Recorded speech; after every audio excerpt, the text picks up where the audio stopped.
ઓછા થઈ ગયા હોય. હવે ત્યારે એમને ખબર પડે કે આ પૈસા તો મારી ફ્રોડ થયું છે. જ્યારે કમ્પ્લેન લખાવવા અમારી પાસે આવે ત્યારે એમને ખબર પડે કે દાદા ફ્રોડ તો થયું નથી, પણ આ તમે ગેમમાં પૈસા ના કરતા. કે હું તો ગેમ રમતો નથી. મેં કહ્યું ઘરમાં કોણ રમે છે? તો કે નાનું બાળક રમે છે, આ છે. તો એ ગેમમાં લોકો 10-10 હજારથી માંડીને એક બાળકે તો 3 કરોડ રૂપિયાની રકમ સુધીની એપ ઇન પરચેઝમાં આવી ગેમોમાં નાખેલા છે. એટલે તમે જો નાના બાળકોને તમારા બેંક એકાઉન્ટની ડિટેલ્સ, પિન વગેરે જો તમે શેર કરશો તો એનું આ દુષ્પરિણામ આવી શકે છે. એનો મતલબ એવો નથી કે આપણે દરેક વસ્તુ પર એમની પર રોકટોક લગાવીએ, પણ એમની જરૂરિયાત પૂરતી જ સુવિધા આપવી. અત્યારે જેનું આપણે ઘડતર કરવું હોય તો 18 વર્ષ સુધી એનું ઘડતર કરવાનો સમય છે, ત્યાં સુધી એને જેટલી સુવિધા જરૂરી છે એટલી આપવી. અને સુવિધા આપ્યા પછી પણ એનું સુપરવિઝન, ધ્યાન રાખવું આપણી ફરજ છે. એમાં કોઈ પ્રાઇવસીનું ઉલ્લંઘન નથી કે કંઈ નથી. આપણે બાળકનું જતન કરવાની આપણી જવાબદારી છે. એવું બી નથી કે આપણે સ્કૂલની જવાબદારી પર બધું છોડી દઈએ કે સ્કૂલ જ મારો છોકરો ભણાવીને કલેક્ટર બનાવી દેશે. એવું હોતું નથી. ગમે તેવી સરકારીથી માંડીને પ્રાઇવેટ સ્કૂલ હશે, એની જવાબદારી જે છે શિક્ષણ આપવાની છે, પણ જે ઘડતર કરવાનું છે મા અને બાપનું છે. એટલે એ ખાસ ધ્યાન રાખી તમે પૂરતો સમય પોતાના બાળકને આપશો તો જે તમારા જીવનમાં તમારા જે સિદ્ધાંતો, મૂલ્યો છે એનું વહન કરશે. છોકરીઓ છે જે બધા ઓનલાઈન ગેમિંગમાં પોતાનું કેરિયર બનાવવા માંગે છે.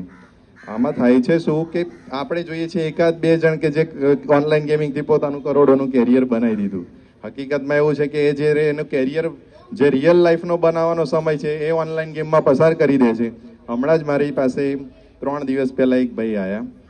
એ ભાઈ આવ્યા એના છોકરાને લઈને આવ્યા કે મારા છોકરાનું ઓનલાઈન ગેમનું આઈડી હેક થઈ ગયું છે. જોડે લઈને આવ્યા, મને વાતચીત કરી, મને કે આ આમનું જે ગેમિંગ એકાઉન્ટ છે સાહેબ રિકવર કરવાનું છે. મેં કીધું શું છે એ ગેમમાં તો એટલું બધું રિકવરી કરવી જરૂરી છે? તો કે એનું એકાઉન્ટ જે છે 60,000ની વેલ્યુ થાય એટલું ગેમિંગ આઈડી બની ગયું હતું. મેં કેટલા ટાઈમથી રમે? તો કે 5-6 વર્ષથી. તો 5-6 વર્ષના સમય ઇન્વેસ્ટ કર્યા પછી તમે 60,000ની રકમ જેટલું તમે કમાતા હોય તેના કરતાં તમે તમારું વાસ્તવિક જીવનમાં કેરિયર બનાવી અને તમે ઘણો નાણાકીય તમે કમાઈ શકો છો, પૈસા કમાઈ શકો છો. આ વસ્તુમાં દરેકનું કેરિયર બનાવવું જે સંભવ નથી હોતું, બીજાની પ્રેરણા લઈ અને આપણે આપણું જીવનને બરબાદી તરફ લઈ જવું એ ખોટું પડે. એટલા માટે એક મા બાપ તરીકે બી તમારે વાસ્તવિક જીવનનો એનો અનુભવ કરાવો કે જાઓ બહાર જઈને 10 રૂપિયા કમાઈને લાવો તો ખબર પડે કે કેમના પૈસા આવે છે.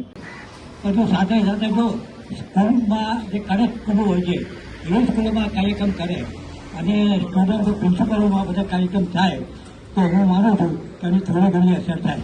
કમ્પ્લેન ના કરી હોય એવું કોઈ વ્યક્તિ ખરું? નહીં.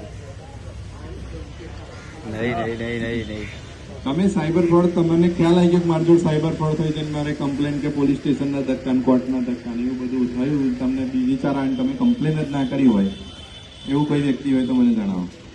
साइबर फ्रॉड कैसे होते हैं उसमें जो स्कूल वाले यहाँ बैठे हुए हैं उनको बता देना चाहता हूँ कि साइबर फ्रॉड एक बच्चों के साथ होता ही है, लेकिन स्कूल में जो प्रिंसिपल होते हैं, जो टीचर्स होते हैं, उनके साथ भी होते हैं.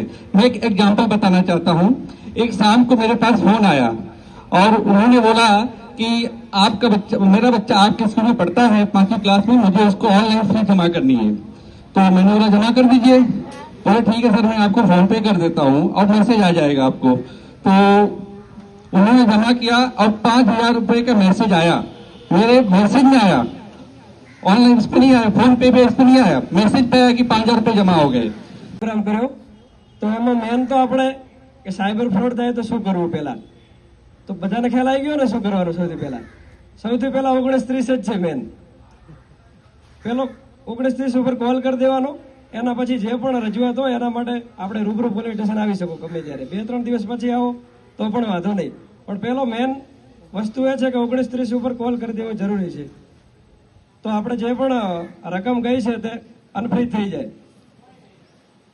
અને બીજી વાત કે આ બાળકોનું જે મોબાઈલની લત લાગે છે એના માટેની જે વાત કરી તો એના માટે આપણે હવે સાહેબે વાત કરી, સ્કૂલ ટીચર છે ને, સ્કૂલ લેવલે પ્રિન્સિપલ છે એમ ને, તો સ્કૂલ લેવલે પ્રોગ્રામ કરવા જોઈએ. તો આપણે હવે વિચારીશું નેક્સ્ટ ટાઈમ જેમ જ્યારે પણ સમય મળશે મંથલી એકવાર કે પછી વારાફરતી દરેક સ્કૂલોમાં પ્રોગ્રામ કરશું. પહેલી શરૂઆતમાં મોટી સ્કૂલ જે હોય ને, મોટી સ્કૂલોથી શરૂઆત કરશું, વધારે સંખ્યા હોય બાળકોની. એમાં વાલીઓને પણ બોલાવશું, બંને સાથે રાખી શકશું. એટલે આપણે પોલીસમાંથી પણ 1-2 આવશે પછી, અને વાલીઓને બોલાવવાના, અને શિક્ષકો પ્રિન્સિપલ હશે એ બધા. એક્સ બેટ ની બધી તો કેવી હોય છે કે તમે આમ સર્કલ ડાઉન કરો, સ્પિન કરો, તમારામાં જે રિવોર્ડ આવે એ તમને તમારા ખાતામાં વિથડ્રો મળી જાય.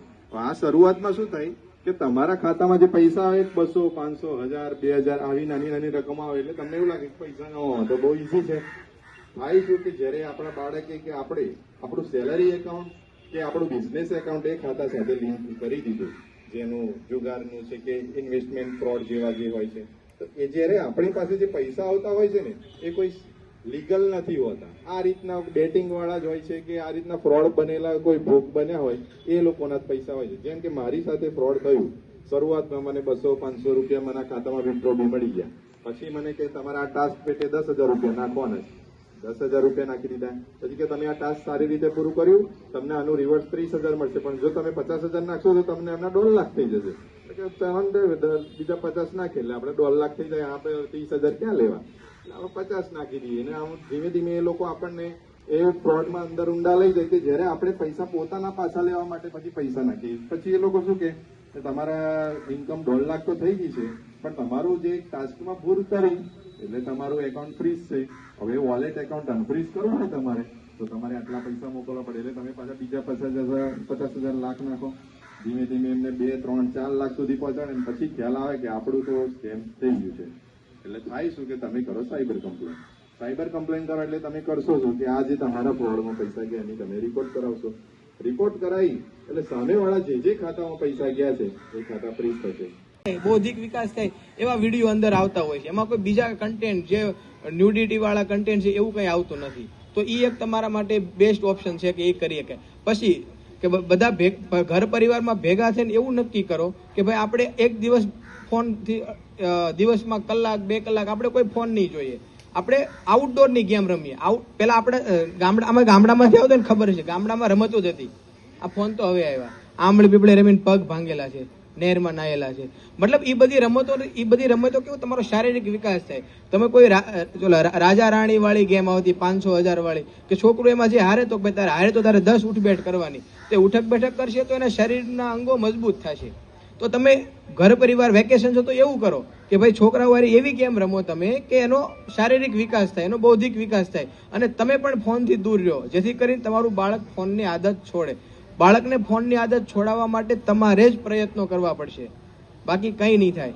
બીજું કે આના લીધે અમુક એવા વિડીયો આવતા હોય યુટ્યુબમાં કે જેનાથી બાળક જોવે ને તો બાળક પછી ગેમ મોટા ભાગની ગેમો હોય તો એના આધારે બાળક છે એ ગેમમાં બંદૂક આવે, બધાને માર જ આવે. એ આખી અલગ દુનિયા છે, જે કાલ્પનિક દુનિયા છે. એની વાસ્તવિકતામાં એની કોઈ ઓલી જરૂર જ નથી, બરાબર. પણ ઈ કાલ્પનિક દુનિયાને જ્યારે ઈ રિયલ લાઈફમાં અપનાવવા જાય છે ત્યારે એને બંદૂક મળી જાય છે તો એ શું કરે, હાથમાં જે હોય એ ગમે માર દે, છોકરાને બંદૂકની જેમ માર દે. મતલબ એનું માઇન્ડ છે એ કાલ્પનિક દુનિયામાં રમતું હોય અને જ્યારે રિયલમાં આવે ત્યારે આખી અલગ પરિસ્થિતિ હોય, બરાબર. એટલે અંદર બધું મળી જતું હોય પણ બહાર બધું ના મળતું હોય. એટલે છોકરાઓને ફોનની આદત છોડાવવી એ હાલના સમયમાં તો ઇમ્પોસિબલ છે, હું કહી શકાય. પણ એની આદતને સારી કેમ બનાવવી, એને કઈ રીતે આપણે હારી વાળવી, એ વાલી તરીકે આપણે બધાની ફરજ છે અને આપણે એ કરવું જોઈએ. એના માટે વાલીએ જ જાગૃત થવું પડશે, તો જ પોસિબલ છે, બાકી નથી. ખ્યાલ નથી કે આ ભાઈના ખાતામાં ગયા, એ તો નિર્દોષ છે, પણ મેં રિપોર્ટ તો કરી દીધો કેમ કે મારી સાથે સાયબર ફ્રોડ થયું. એટલે ભાઈનું સેલરી એકાઉન્ટ જે લિંક હતું એ બંધ થઈ ગયું. હવે જયારે તમારો પગાર આવે તોય ના ઉપાડી શકો, તમારી બચત હોય તોય ના ઉપાડી શકો.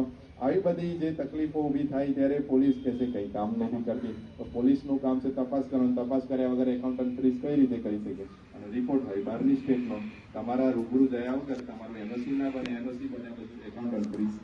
એટલે આવી બધી પરિસ્થિતિઓનો સામનો કરવો પડે. એટલે બને ત્યાં સુધી આપણું સેલરી એકાઉન્ટ, બચત એકાઉન્ટ, બિઝનેસનું એકાઉન્ટ, આવી બધી કોઈ થર્ડ પાર્ટી એપ્લિકેશનો કે ઓનલાઈન સોશિયલ મીડિયાથી માંડીને આપણને ઓટીટી પ્લેટફોર્મ્સ હોય છે, જે નેટફ્લિક્સ ને આ બધી વસ્તુ ત્યાં લિંક ન કરવું જોઈએ. કે એમાં આપણા જીવનની બચતથી માંડીને આપણો ધંધો રોજગાર ને આપણું ડેલી સેલરી આપણી બધી આવતી હોય. અને બાળકને જો આ વસ્તુની ખબર પડે પપ્પાનો મોબાઈલનો પિન આ છે એટલે પછી પૂરું થઈ ગયું. પછી એ ઓનલાઈન ગેમમાં પછી રાઇફલ છોડાવવા માટે 50,000 મોકલી દેશે, પછી તમને ખબર નહીં ને તો ગયા ક્યાં. આ બધી વસ્તુનો તમારે સાવચેતી રાખવાની રહે. બીજું કોઈનો પ્રશ્ન હોય કે આ સાયબર ઓનલાઈન ગેમિંગમાં આ રીતનું કોઈ ફ્રોડ થઈ શકે કે આ મારી સાથે આવું થયું હતું તેમાં શું કરી શકાય તો તમે જરૂરથી પૂછી શકો છો અને હું કોઈ તમને આગળનું માર્ગદર્શન જોતા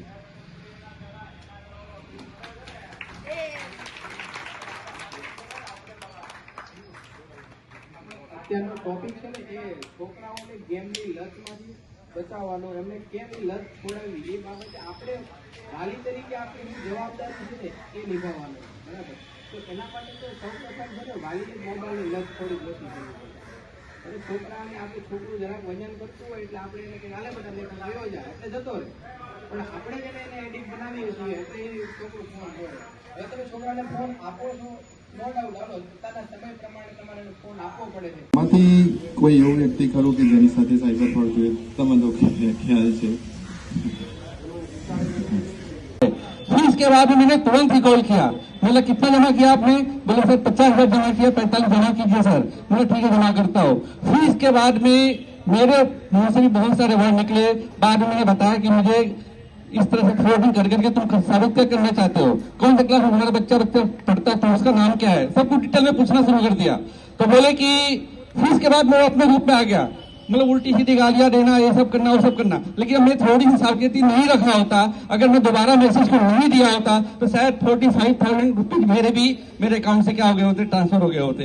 तो इस तरह के फ्रॉड स्कूल लेवल पे भी होता है, तो ये भी हमें ध्यान देने की जरूरत है। और मैं तो सर से रिक्वेस्ट करना चाहूंगा कि इस तरह के जो साइबर क्राइम हो रहे हैं, साइबर अब्यूज हो रहे हैं, जो ऑनलाइन गेमिंग के बच्चे शिकार हो रहे हैं, तो स्कूल लेवल से ही इस प्रकार के मतलब अगर प्रोग्राम्स किया जाए तो बच्चों के अंदर और वालियों के अंदर काफी इंप्रूवमेंट आ सकता है। क्योंकि बहुत सारे वाली आते हैं, बोलते कि मेरा बच्चे को लत लग गई है, मोबाइल छोड़ना नहीं चाहता है, मैंने बहुत पिटाई करता हूँ, कुछ भी करता हूँ, लेकिन मानता नहीं है, जिद खाना बंद कर देता है, सब कर देता है। तो सर उसके लिए क्या करें?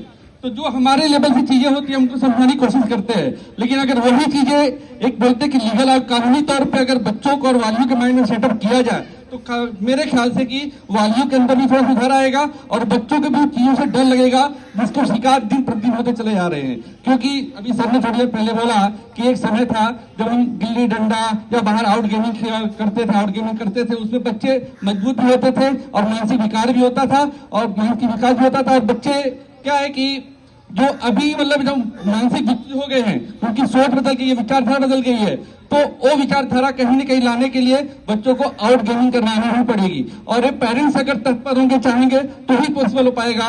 अदरवाइज हम सोचें कि हम उसको सुधारा कर सके, स्कूल लेवल में बच्चा सुधर जाएगा, ये चीजें बिल्कुल पॉसिबल नहीं है।